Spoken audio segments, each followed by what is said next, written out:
Et salut à tous, on se retrouve aujourd'hui pour les résultats de NXT New Year's Evil 2022.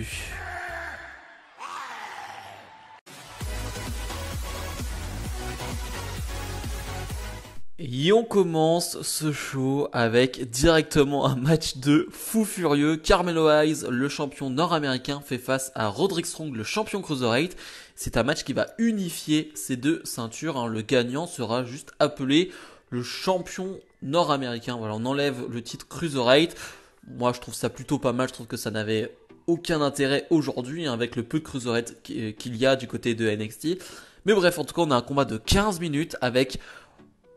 Bon, il y a pas trop de pubs dans ce show, c'est-à-dire qu'il y a des pubs mais où on peut voir le show, c'est des, je sais plus comment on appelle ça, mais voilà, c'est des pubs où tu peux voir le match en même temps, et là t'en as qu'une pendant ce combat, donc c'est parfait, parce que ça te casse pas le rythme. Clairement, il y a un rythme de fou furieux, de fou malade, hein, si on peut dire, vraiment c'est dingue ce match. Les deux styles se marient à merveille, le côté un peu plus bagarreur technique de Roderick Strong avec la folie, le dynamisme d'un Carmelo Hayes qui va faire un match extraordinaire. Je suis totalement fan maintenant de Carmelo Hayes. Vraiment, il n'y a rien à dire. Je suis totalement fan de lui. Surtout cette fin de match où il va te sortir une descente de la cuisse. Mais ça me fait penser au gros splash, au frog splash de Montesford quand il s'envole à des kilomètres en l'air. Et bah là, cette descente de la cuisse, elle est impressionnante. Et c'est Carmelo Hayes qui va remporter ce match et donc être le champion nord-américain incontesté. Donc dans un match de 15 minutes. Donc ouais, gros match pour débuter la soirée. C'était quasi parfait. AJ Styles est sur le ring. AJ Styles va être très bien accueilli par le public de NXT. Il va nous dire voilà, qu'il a qu'un regret dans sa carrière WWE, c'est de ne pas être passé par NXT. Alors oui, il va nous dire, oui, c'est vrai que je suis arrivé au Royal Rumble, j'ai eu des débuts parfaits, c'est vrai. Mais j'ai jamais eu de match à NXT, j'ai jamais eu de run du côté de NXT. Et j'avoue que cette passion des fans, des catcheurs pour les fans, j'avoue que ça me tente bien quand même. C'est quelque chose que j'aurais aimé connaître. Finalement, Grayson Waller va arriver, hein, voilà. Grayson Waller, toujours pas apprécié par le public, et Grayson Waller va lui dire bon, c'est bien, tu viens, AJ Styles, mais il faut rappeler quand même que tu as perdu hier face à Omos. Je voulais venir, mais je me suis dit, si je venais à Raw et que tu perdais, tu aurais trouvé une raison de ta défaite. Bon, tu as finalement perdu. Et AJ Styles va lui dire, tu sais quoi, je suis en tenue de catch là ce soir, donc pourquoi pas s'affronter en fait devant ce public très chaud. Et Grayson Waller va lui dire, non, pas ce soir, mais la semaine prochaine dans le main event de NXT. Donc la semaine prochaine, on aura Grayson Waller face à AJ Styles dans un main event à NXT. Je suis trop content de voir ça. Je sais même pas où ça veut aller, à quoi ça mène, je ne sais même pas, mais je suis content. Je suis trop content, on va avoir un match de AJ Styles à NXT. Et ça, rien que pour ça, j'en suis ravi. MSK et Riddle, oui, Riddle est du côté de NXT face à Imperium et Imperium au complet, c'est-à-dire avec Walter. Et le match était incroyable, déjà, faut le dire, c'est plus d'une dizaine de minutes, là aussi, donc forcément c'est du bonheur. Mais surtout quel bonheur de voir Walter sur un ring, tout simplement, je veux dire rien que ça, parce que personnellement je regarde pas tout le temps NXT UK, j'essaye de regarder les plus gros matchs mais c'est compliqué parfois. Juste, je suis content quand je vois Walter. Voilà, tout simplement, ça peut paraître bête, mais je vois Walter dans un ring, je suis très heureux. Il a été dans mon top 1 des matchs de l'année 2021. Et je suis content de le voir. Et je suis content de le voir face à Matt Riddle, je suis désolé. Ou Riddle, tout simplement. Je suis content de voir un 1 contre 1 entre les deux pendant un moment sur le ring. Voilà, rien que ça me remplit de bonheur, ça me remplit de joie. Et MSK va faire un boulot incroyable dans ce combat parce que MSK, toutes leurs vignettes, toutes leurs vidéos, c'est pas quelque chose qui me fait rire, c'est pas quelque chose qui me plaît énormément, mais dès qu'ils sont sur le ring, ça me plaît beaucoup. Vraiment, je trouve qu'ils sont fous sur le ring, qu'ils font des trucs dingues. C'est toujours très propre et pourtant ils ont un catch à risque, ils ont un catch voilà qui n'est pas facile entre guillemets et c'est toujours très propre, très clean, il n'y a jamais de botch, c'est toujours fait au millimètre près et ça je trouve ça beau. En fait, c'est de l'art à chaque fois qu'il y a MSK sur le ring. Imperium, c'est la même chose. C'est incroyable aussi, ce qui donne vraiment un match de 10-15 minutes d'une intensité folle encore une fois et c'est du bonheur, vraiment c'est du bonheur avec finalement un Riddle qui va donner la victoire à son équipe avec un RKO.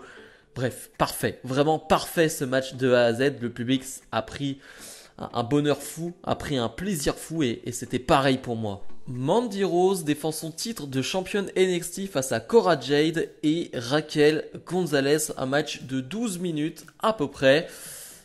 C'était un peu brouillon, voilà. Alors, c'est pas mauvais, c'est pas une catastrophe, mais c'est pas très bon non plus. Voilà, on est entre les deux, je sais pas ce que vous en avez pensé, mais j'ai trouvé que ça manquait de leader sur le ring et je le sentais venir. Alors, je vais pas dire oui, je savais que ça allait être moyen. Le truc c'est que t'as Raquel Gonzalez qui est presque celle qui a le plus d'expérience sur le ring et elle en a pas énormément non plus. Et quand t'es face à Cora Jade qui a 21 ans, qui nous a montré de belles choses, mais est-ce qu'elle est capable de mener un match comme ça de 10 minutes?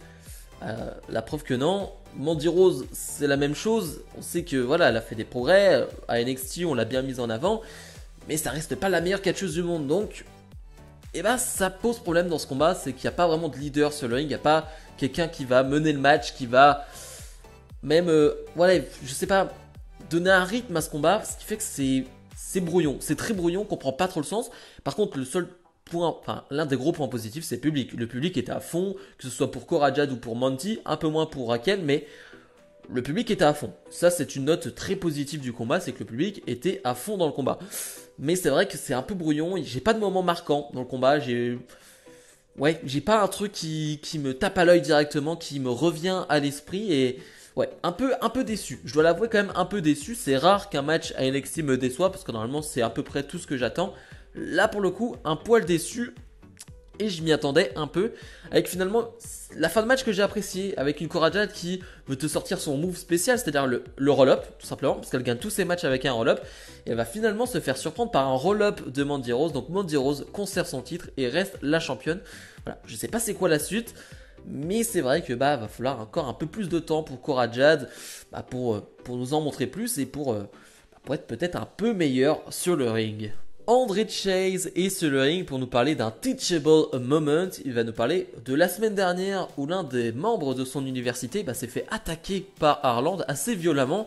Et finalement, voilà, il revient dessus et il nous dit que voilà, il a fait un acte héroïque, membre de l'université, parce que voilà, il a sauvé André Chase et donc il le récompense ce soir. Le public est à fond là aussi, hein, le public aime beaucoup. Et finalement, on va avoir Von Wagner qui va arriver. Von Wagner va dire voilà, moi je suis tout ce que vous n'êtes pas, NXT.